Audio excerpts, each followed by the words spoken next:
बच्चों आज के इस वीडियो में यूपी बोर्ड द्वारा जारी क्लास 12th फिजिक्स का जो मॉडल पेपर है 2024-2025 के लिए इसको कंप्लीट सॉल्व करने वाले हैं। ठीक है, इंस्ट्रक्शन टाइम वगैरह ये सब आपको पता होगा, तो मैं आपका टाइम इन सब में खराब नहीं करूंगा।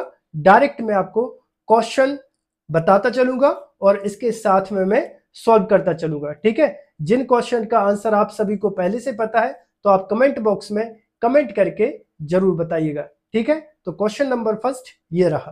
खंड आ का फर्स्ट क्वेश्चन देखिए, विद्युत फ्लक्स का मात्रक। अब यहां पर ऑप्शन गए तेल लेने। पहले अपन देखिए विद्युत फ्लक्स का जो सूत्र होता है वो होता है फाई ई इक्वल ई और इनटू होता है ds। अब बच्चों यहां पर विद्युत क्षेत्र की तीव्रता का मात्रक होता है न्यूटन पर कूलॉम और ds से मतलब यहाँ पे होता है क्षेत्रफल। सो क्षेत्रफल का मात्रक होता है मीटर स्क्वायर, मतलब ये न्यूटन पर कूलम इंटू मीटर स्क्वायर हुआ। अब देखते हैं ऑप्शन। यहाँ पर देखिए ये वाला ऑप्शन तो यहाँ पर दिख नहीं रहा है, तब यहाँ पर एक और सूत्र देखिए, फाई ई इक्वल होता है v अपॉन एल। ठीक है, विद्युत क्षेत्र की तीव्रता का एक और सूत्र क्या होता है, E equal v upon L होता है कि नहीं। तो यहाँ पर विद्युत क्षेत्र की तीव्रता की जगह रखा अपन ने v अपॉन एल और इंटू यहाँ पर है ds मतलब क्षेत्रफल, तो उसका मात्रक हो जाएगा मीटर स्क्वायर। अगेन यहाँ पर देखिए v मतलब हो जाएगा वोल्ट, यहाँ पे हो जाएगा मीटर, यहाँ पे हो जाएगा मीटर स्क्वायर। 1 मीटर से 1 मीटर कैंसिल होगा तो हो जाएगा कितना, वोल्ट इंटू मीटर। अब देखते हैं ऑप्शन। फर्स्ट नहीं है, वोल्ट पर मीटर नहीं है, वोल्ट इंटू मीटर, मतलब इसका सही आंसर होगा वोल्ट इंटू मीटर। ठीक है, तुक्काबाजी नहीं करना है आपको, क्वेश्चन को पहले बढ़िया सॉल्व करिए, जब कंफर्म हो जाए तब आपको इस पर टिक करना है। ठीक है, नेक्स्ट क्वेश्चन पर चलते हैं। क्वेश्चन नंबर खा देखिए, चुंबकीय क्षेत्र बी में यू से गतिमान आवेश के कण पर लगने वाला बल F वेक्टर है। तो आप सभी को पता होगा कि जब किसी चुंबकीय क्षेत्र में कोई आवेशित कण गति करता है तो उस गति करते हुए कण पर एक बल लगता है। इस बल को कहते हैं लॉरेंज बल, और लॉरेंज बल का जो सूत्र होता है वो होता है F इक्वल क्यू भी बी साइन थीटा। बोलो सही है क्या।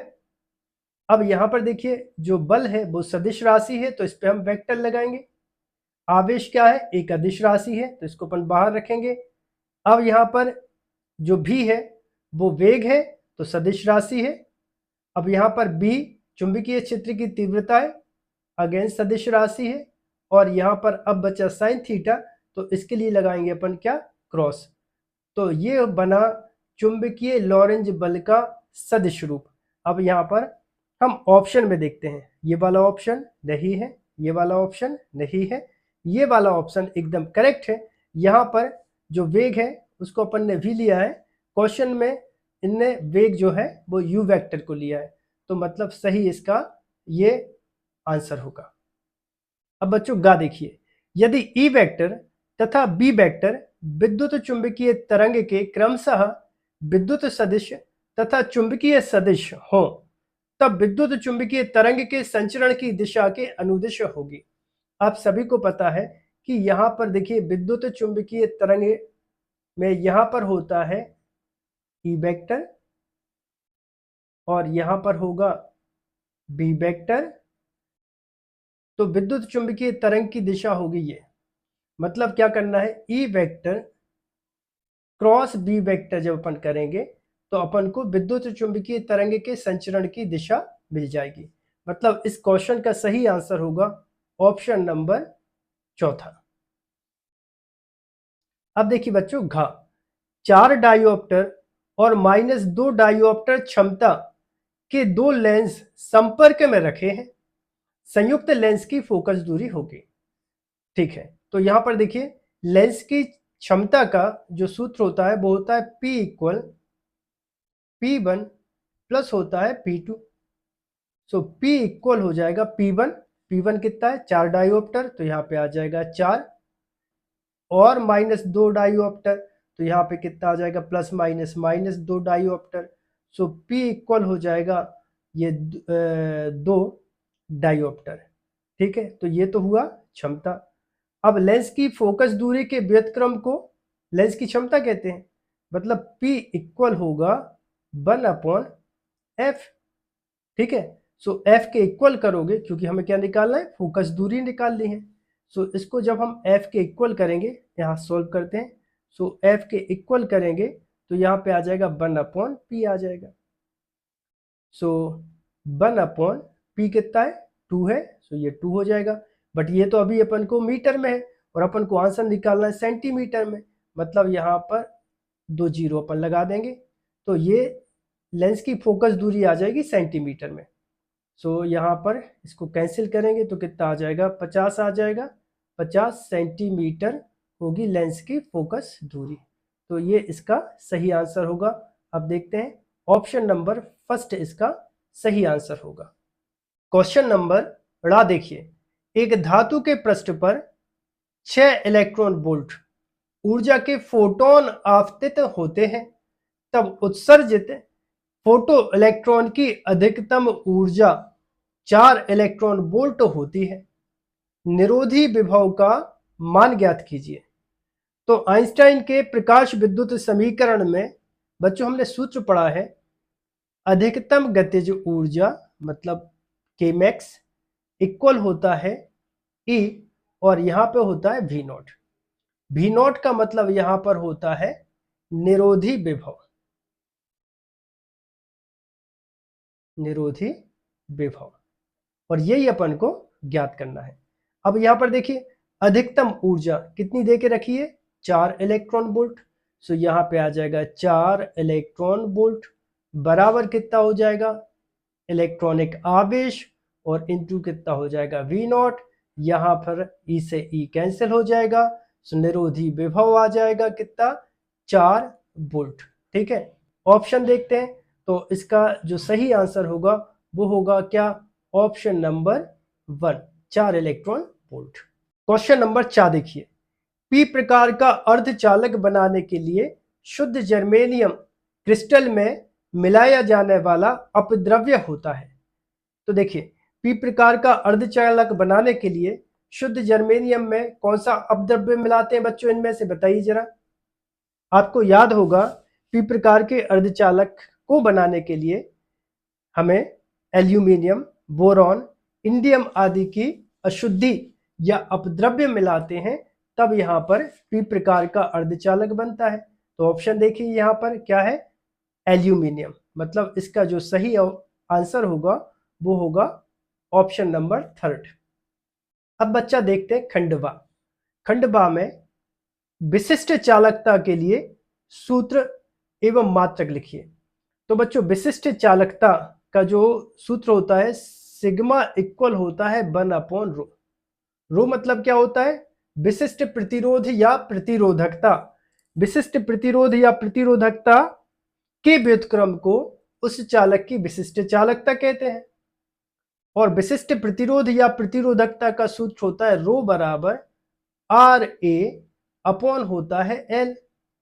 ठीक है, सो यहां पर रो इक्वल प्रतिरोध का मात्रक होता है ओम, क्षेत्रफल का मात्रक होता है मीटर, लंबाई का मात्रक भी, क्षेत्रफल का मात्रक मीटर स्क्वायर, और लंबाई का मात्रक होता है मीटर। 1 मीटर से 1 मीटर कैंसिल होगा, तो यहाँ पर रो इक्वल आ जाएगा, रो इक्वल आ जाएगा ओम इंटू मीटर। अब यहाँ पर अपन मान रखेंगे तो अपन को मिलेगा क्या, sigma equal ohm inverse into metre inverse. तो ये इसका हो जाएगा मात्रक और ये हो जाएगा इसका सूत्र, और इसी से अपन ने इसकी परिभाषा निकाली है कि विशिष्ट प्रतिरोध या प्रतिरोधकता के व्युत्क्रम को उस चालक की विशिष्ट चालकता कहते हैं। अब देखिए दूसरे का ख। दो सीधे समांतर अनंत लंबाई के धारावाही चालकों के प्रति एकांक लंबाई पर लगने वाले बल का व्यंजक लिखिए। मतलब देखिए 1 नंबर में आया है, मतलब हमें केवल उसका सूत्र बताना है। तो दो सीधे अनंत लंबाई के धारावाही चालकों के मध्य लगने वाला जो बल होता है वो कितना होता है बच्चों, F equal mu naught upon 4 पाई 2I1 I2 upon D into करके होता है L।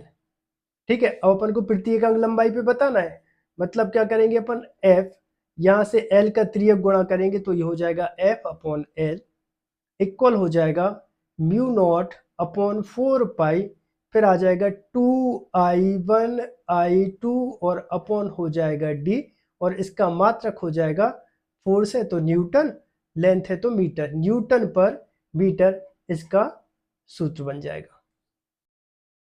बच्चा नेक्स्ट क्वेश्चन बोलता है 10 ओम प्रतिरोध तथा 10 हेनरी प्रेरकत्व की एक कुंडली 50 वोल्ट की बैटरी से जोड़ी गई है, कुंडली में संचित ऊर्जा का मान बताइए। तो बच्चों कुंडली में संचित ऊर्जा का जो सूत्र होता है वो होता है, देखो बच्चों, U बराबर 1/2 Li²। ठीक है, ऊर्जा को कई बार E से भी प्रदर्शित करते हैं, तो चाहे U से करो चाहे E से करो, बात एक ही है। अब बच्चों यहां पर देखिए, हमें L का मान तो दिया है सीधा सीधा 10 हेनरी, ये दिया है अपन को, बट यहां पर I का मान अपन को नहीं दिया है, तो इसके लिए अपन क्या करें, ओम्स लॉ लगा देते हैं। तो ओम का नियम क्या होता है, V equal I into R. So I के इक्वल करेंगे तो ये बन जाएगा कितना, V अपॉन बन जाएगा R। सो I बराबर V कितना दे के रखे अपन को, 50 वोल्ट, बोलो सही है क्या, तो यहाँ पे आ जाएगा 50, और अपॉन रेजिस्टेंस मतलब प्रतिरोध 10 ओम दिया है तो यहाँ पे आ जाएगा 10, तो यहाँ पर कितना आ जाएगा, I बराबर ये आ गया 5 एम्पियर। अब इस सूत्र में मान रख देते हैं। ठीक है, तो मान रखें अपन, मान रखते हैं, तो ये बन जाएगा, देखो U बराबर 1/2, L कितना दिया है, ये दिया अपन को 10 हेनरी, तो यहाँ पे आ जाएगा गुणा करके 10 हेनरी, और यहाँ पर अब क्या है, धारा, तो धारा कितनी है 5, तो 5 का वर्ग आ जाएगा। सो यहाँ पे U बराबर 2 एकम 2, 2 पंचे 10, तो यहाँ पे आ गया 5, और 5 का वर्ग कितना हो जाएगा 25, 25 पंचे होता है कितना 125, और ऊर्जा का मात्रक होता है जूल। सो इस क्वेश्चन का सही आंसर होगा 125 जूल। तो ये अपना हो गया गा। नेक्स्ट क्वेश्चन है, क्रांतिक कोण किसे कहते हैं। बच्चों ये तो बच्चा बच्चा को पता होगा, फिर भी मेरा कर्तव्य है तो बता देता हूं कि जब कोई प्रकाश किरण सघन माध्यम से विरल माध्यम में प्रवेश करती है तो आपतन कोण के उस मान को जिसके संगत अपवर्तन कोण का मान कितना हो जाए, 90 डिग्री हो जाए, तो उसे कोण को, मतलब आपतन कोण के उस मान को क्रांतिक कोण कहते हैं। मतलब R बराबर जब 90 होगा तो I बराबर कितना होगा, C होगा क्रांतिक कोण के। बच्चा क्वेश्चन नंबर बोलता है हाइड्रोजन के प्रथम बोर कक्ष की त्रिज्या कितनी है, 0.53 एंगस्ट्रॉम है। तृतीय बोर कक्ष की त्रिज्या ज्ञात कीजिए। तो बच्चों जो प्रथम कक्ष की त्रिज्या मतलब N1 बराबर, जब हमने 1 लिया तो उस टाइम पर जो त्रिज्या है वो है 0.53 एंगस्ट्रॉम। जब हम N3 लेंगे, N3 मतलब N3 बराबर 3, तृतीय कक्ष की बात जब हम करेंगे तो उस टाइम पर जो त्रिज्या होगी कितनी होगी ये हमें ज्ञात करना है। तो बच्चा अब हमें यहाँ पर देखिए, सूत्र आपने पढ़ा होगा कि Rn डायरेक्टली प्रोपोर्शनल टू होता है n स्क्वायर के। तो इस सूत्र को अगर हम प्रथम कक्षा के लिए लगाएंगे तो ये हो जाएगा कितना, R1 directly proportional to N1, ये हो जाएगा स्क्वायर। और जब इसी को हम तृतीय कक्षा के लिए लगाएंगे तो R3 डायरेक्टली प्रोपोर्शनल टू हो जाएगा N3, और यहाँ पे आ जाएगा स्क्वायर। इसको हम बोलेंगे इक्वेशन नंबर फर्स्ट और इसको बोलेंगे इक्वेशन नंबर सेकंड। अगर अब हम इक्वेशन नंबर फर्स्ट को इक्वेशन नंबर थर्ड से डिवाइड कर दें तो ये बन जाएगा R1/R3 इक्वल हो जाएगा N1 स्क्वायर और अपॉन हो जाएगा N3 स्क्वायर। अब इसके बाद यहाँ हम मान रख देते हैं। R1 का मान कितना है? R1 का मान कितना है? ये है अपने पास 0.53 एंगस्ट्रॉम। ठीक है, एंगस्ट्रॉम। चलो ये ली अपॉन कितना है? R3, वो तो अपने पास है नहीं तो यहाँ पे लिख देते हैं R3 इक्वल, अब यहाँ पर N1, तो N1 का मान कितना है? 1 है, तो यहाँ पे रखेंगे 1 अपॉन N3 अपॉन N3 का मान कितना है? 3, तो यहाँ पे आ जाएगा 3 और यहाँ पे आ जाएगा स्क्वायर। सो कुल मिला के इसको हम R3 के इक्वल करेंगे तो ये हो जाएगा, ये यहाँ पे जाएगा, 3 का वर्ग हो जाएगा 9, तो यहाँ पे आ जाएगा ये 9 गुणा 0.53 और ये आ जाएगा एंगस्ट्रॉम। ठीक है, थोड़ी सी और R3 इक्वल करें तो R3 इक्वल आ जाएगा 4.77 एंगस्ट्रॉम। ठीक है, ये इसका होगा आंसर। अब देखिए क्वेश्चन नंबर 4, इलेक्ट्रॉन सूक्ष्मदर्शी में त्वरक विभव का मान ज्ञात कीजिए जबकि इलेक्ट्रॉन का तरंग दैर्ध्य 1 एंगस्ट्रॉम है। तो बच्चा इसका मैं आपको एक बहुत बढ़िया सूत्र बताता हूं। ठीक है, लैम्डा इक्वल आपको याद रखना है 12.27 अपॉन √v एंगस्ट्रॉम। ठीक है, ये सूत्र होता है। अब यहां पर देखिए हमें क्या करना है, यहां पर हमें त्वरक विभव का मान ज्ञात करना है, मतलब भी निकालना है। तो इसको इस साइड लेके आओ तो ये हो जाएगा √v इक्वल 12.27 अपॉन लैम्डा और यहां पे आ जाएगा क्या? एंगस्ट्रॉम। अब बच्चा यहां पे क्या करें, दोनों साइड हम वर्ग कर देते हैं। यहां पे भी हम कर देते हैं वर्ग और यहां पे भी हम कर देते हैं वर्ग। ठीक है, एंगस्ट्रॉम को हम लास्ट में लिख देंगे क्योंकि हम इसी सिस्टम में क्वेश्चन को सॉल्व करते हैं। तो यहाँ पर देखिए इस 2 से ये रूट कैंसिल हो जाएगा, तो यहाँ पे आ जाएगा कितना? v आ जाएगा, यहाँ पर आ जाएगा 12.27 इंटू 12.27 और अपॉन लैम्डा मतलब तरंग दैर्ध्य, वो अपन को दिया है 1 एंगस्ट्रॉम में, तो यहाँ पे आ जाएगा 1, 1 का वर्ग क्या हो जाएगा? 1 हो जाएगा।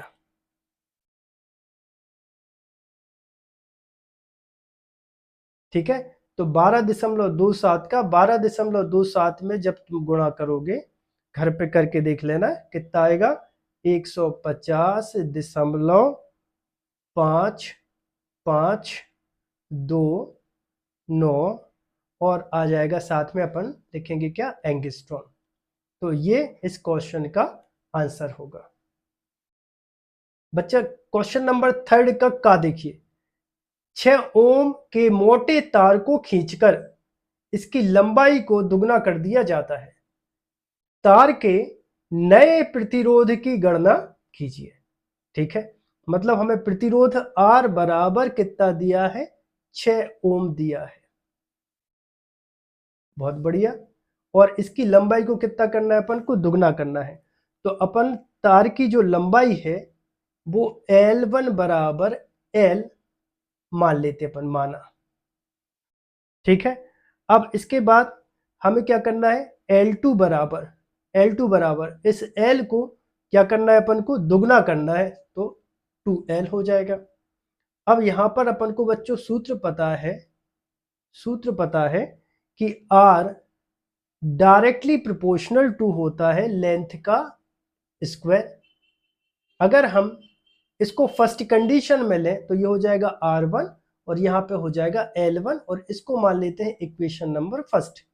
सेकंड ले लेंगे क्या? R2 directly proportional to L2 और इसको देते हैं इक्वेशन नंबर सेकंड। अब इक्वेशन फर्स्ट को सेकंड से जब डिवाइड करेंगे तो ये आ जाएगा R1 अपॉन हो जाएगा R2 इक्वल हो जाएगा L1 स्क्वायर अपॉन हो जाएगा L2 स्क्वायर।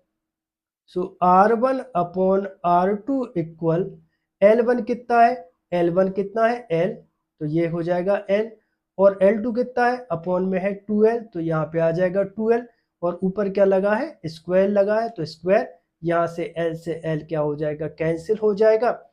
अब यहाँ पर देखो R1 का मान कितना दिया है अपन को, R1 का मान अपन को देके रखा है 6 ओम, तो यहाँ पे आ जाएगा R1 की जगह आ जाएगा 6 अपॉन कितना आ जाएगा R2, यहाँ पे कितना बचा 1, 2 का वर्ग कितना हो जाएगा 4, सो 4 को यहाँ पे गुणा करेंगे, इसका यहाँ पे करेंगे, तो यहाँ पे आ जाएगा R2 बराबर 6 चौके 24 ओम।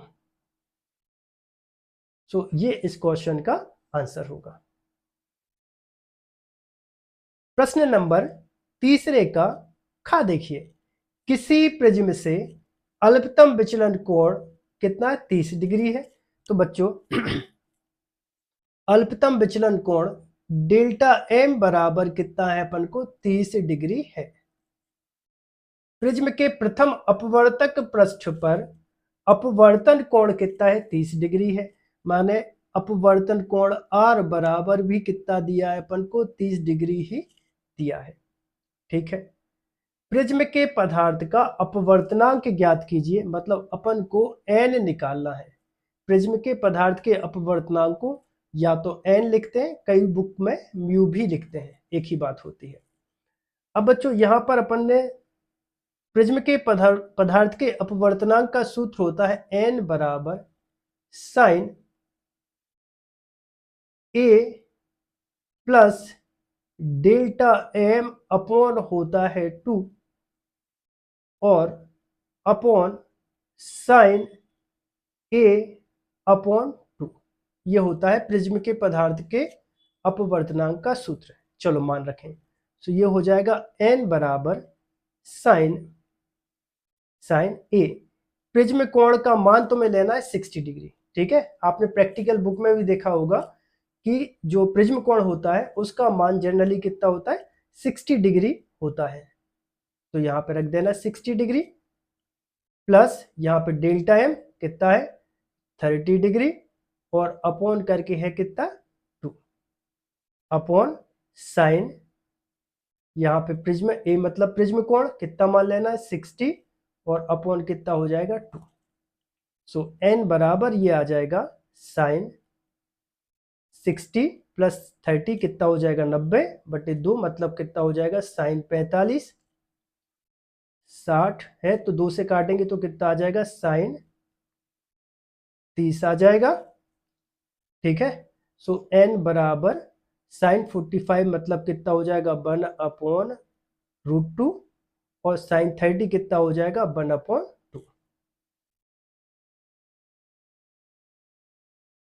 तब ये n इक्वल हो जाएगा 1/√2 इंटू 2/1। सो n इक्वल हो जाएगा 2 को अपन लिख सकते हैं कितना √2 इंटू √2 अपॉन कितना हो जाएगा √2 कैंसिल। सो n बराबर आ जाएगा कितना √2 और ये है रिफ्रैक्टिव इंडेक्स मतलब प्रिज्म के पदार्थ का अपवर्तनांक। सो इसका मात्रक होता नहीं है, तो ये इसका आंसर होगा n बराबर √2। क्वेश्चन नंबर थर्ड का गा देखिए, परमाणु द्रव्यमान का मात्रक मतलब एटॉमिक मास यूनिट की परिभाषा देना है, इसका मान किलोग्राम और मिलियन या मेगा इलेक्ट्रॉन वोल्ट में अपन को इसको व्यक्त करना है। ठीक है, तो बच्चों इस क्वेश्चन का आंसर होगा 1 एटॉमिक मास यूनिट इक्वल होता है कार्बन C612 परमाणु के द्रव्यमान के 1/12वें भाग को परमाणु द्रव्यमान मात्रक कहते हैं, और एक परमाणु द्रव्यमान मात्रक इक्वल होता है 1.66 इंटू 10⁻⁻27 किलोग्राम है, ये किलोग्राम। और इसका जो अपन को मान कितने मेगा इलेक्ट्रॉन वोल्ट में होता है, एक AMU equal 931 mega electron volt इसका मान होता है। बच्चों, इस वीडियो का सेकंड पार्ट वीडियो की डिस्क्रिप्शन में एक लिंक है, तो वहां पर क्लिक करके इस वीडियो के आप सेकंड पार्ट को देख सकते हैं। इसमें मैंने इसके आगे के क्वेश्चंस को सॉल्व करना बताया है। तो आई होप आप सभी को वीडियो पसंद आया होगा। यदि आप सभी को वीडियो पसंद आया हो तो चैनल को सब्सक्राइब करें, वीडियो को लाइक करें और वीडियो को अपने दोस्तों के साथ शेयर करें। मिलते हैं अगले वीडियो में।